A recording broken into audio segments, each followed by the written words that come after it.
so you say you were born in Haina. Haina. And did you always live in Camp 8? Yes. Until I graduated, got married, and I moved to right above Honokaʻa School. I see. Mm-hmm. Is that where you live now? That's right. I see. And how many brothers and sisters did you have? I have one sister.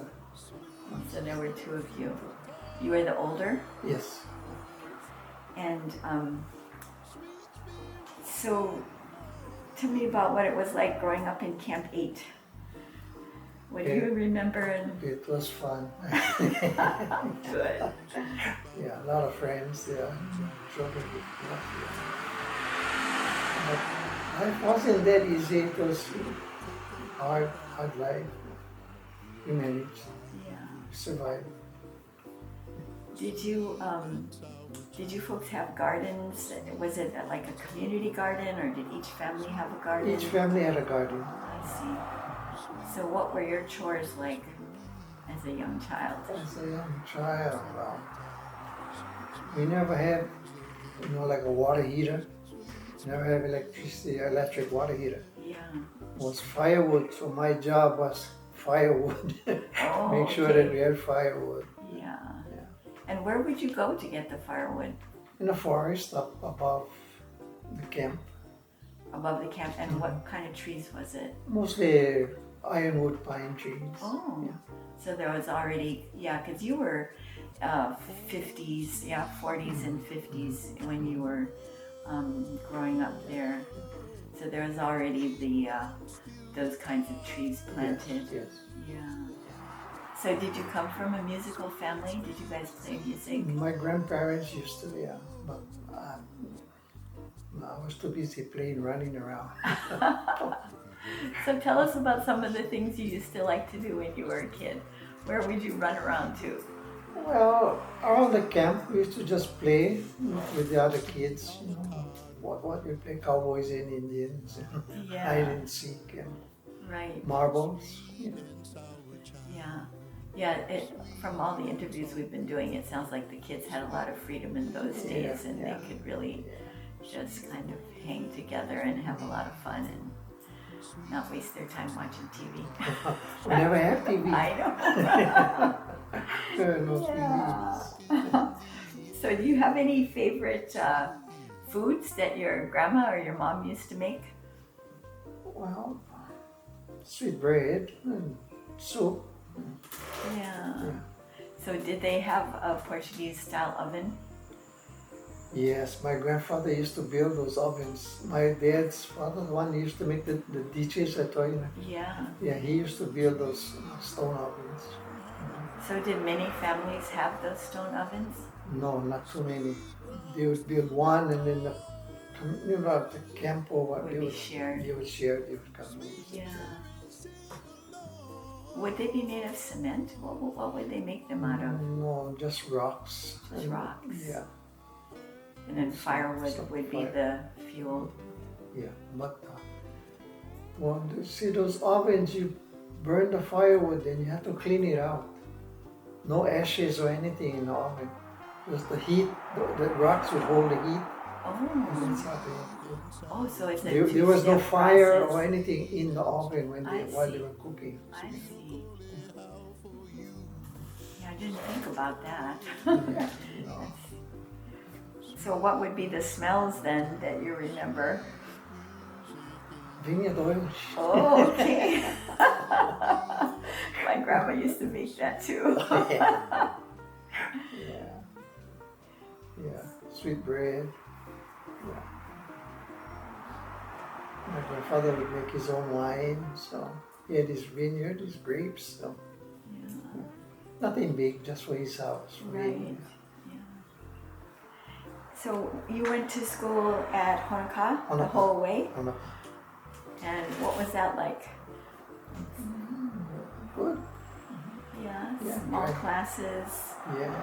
And so you were with people from kindergarten through 12th grade? Right, yeah. Then when we was in the 7th grade, you got the students from Pahau who came. Because Pahau, they had a school until 6th grade. I see. Yeah, so 7th grade they came to Honokaʻa. Pukahaile, 8th grade, they came to Honokaʻa. Then Awilo and Waimea, and they came 10th grade, they came to Honokaʻa. Yeah. So then it became a much bigger school. Bigger, yes. Did you play any sports? No. Didn't have time, I had chores. Okay, so tell me about these chores. Firewood takes a long time. So does that mean you got to learn to drive early since you had to go up the mountain to get the firewood? Yeah, 15. You know, when you were 15, you could get your license. Yeah.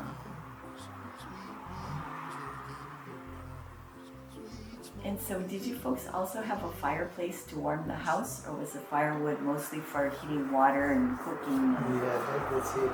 No heat in the house. So the plantation house, can you describe it? A 3-bedroom house. A kitchen, bedroom. It was on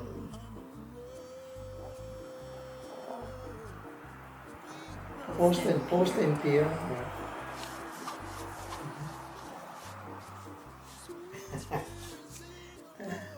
Did you used to play under the house? No.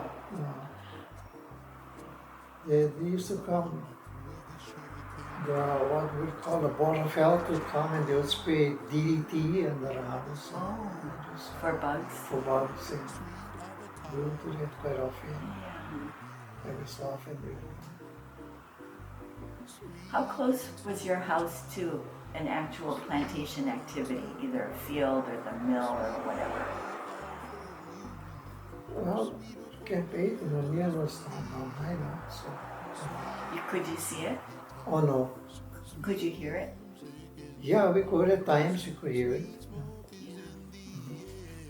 So no plantation fires near your house or anything like that? No, only when they would harvest the field, they would burn the cane. Right. Yeah. Would you guys go to watch? No. What did you say your dad's job was on the plantation? He was a truck driver. Truck driver. Yeah. And your mom was a housewife? Housewife. She took care of the home. Yeah. Yes. So, when you were growing up, do you remember anything that, big that was happening with the plantation in terms of strikes or mergers, or how did that affect your family? Well, during the strikes, they had the hall, the union hall, so they had a soup kitchen. We would go, like even when I started working at plantation, I was involved in that also. And we have groups of people, like if you own a boat, that you would get maybe 2 or 3 people who own boats. They would go out fishing and catch their fish and bring it to the union hall. I see. Then they would distribute out. Some people worked 1 meal for the farmers at the farm and got vegetables. Others worked for the ranchers, helped with the ranch, fix fence, and so they got meat.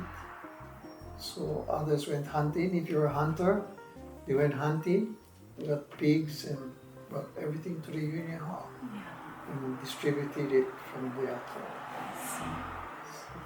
So the union was instrumental in Yes, those kinds of yes. times. Yes.